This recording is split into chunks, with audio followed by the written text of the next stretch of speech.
Fascinating and sometimes horrific legends still lurk deep throughout New England, and even New Haven has its own unique history filled with mysterious stories as well. In his book, Wicked New Haven, Michael Balava chronicles the city's historic tales of pirates, mysteries, and unusual deaths. Michael is an author and historian and joins us now on Connecticut Style. It's nice to have you here. Thank you for inviting me. First, let's talk about your background. How did you get interested in this? I've always enjoyed scary stories. In fact, what really introduced me to reading as a young person were books about pirates. And it was even more interesting when I found out that pirates visited not just the New England coast, but Long Island Sound.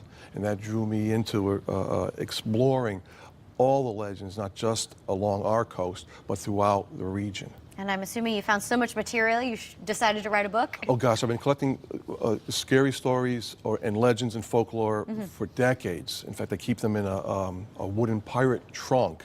Oh, wow. That's in my home in Woodbury. And that's how I jumpstart each of my books with the research that there's a foundation. Now with the internet, you can consult newspapers throughout the centuries and hone in on, fine-tuning the stories. Little treasures that you find, right? Exactly, that's what it is. So we're talking about Wicked New Haven, but you also have Wicked Bridgeport. So Connecticut as a whole has these stories?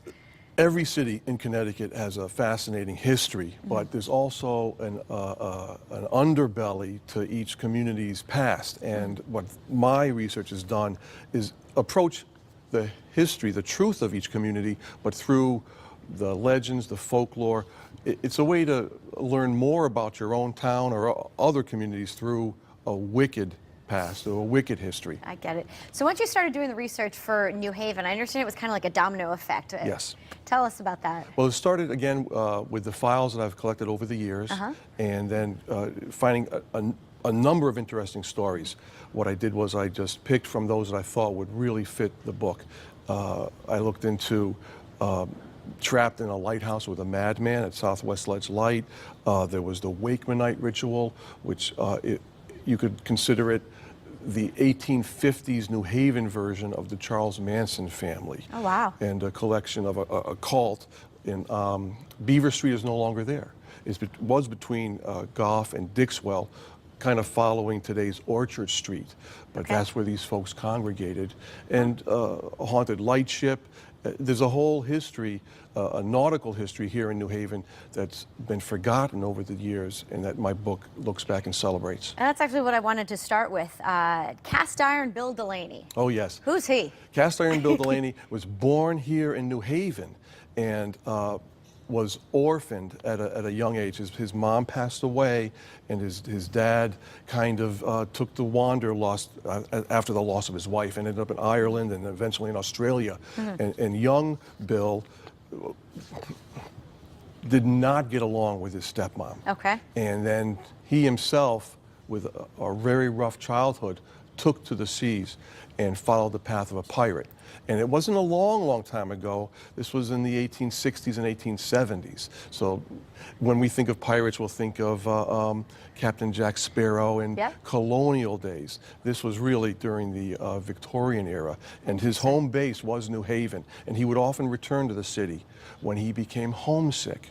Okay. And it's a pirate with a big heart. I get it. You mentioned it earlier, haunted lighthouses. Yes. That's in our little city down here? The haunted lighthouse, the lightship, the Robert P. King. The harbor was always difficult to navigate before the current lighthouses went in, or the breakwaters. So they stationed lightships there. Each of the lightship would confront a storm, a terrible front, and it would be knocked off anchor. So to correct that, they hired a really seasoned seaman, Captain Parker Hall, and his schooner, the Robert P. King. Once it anchored at the mouth of the harbor, he could not get crews to station the ship.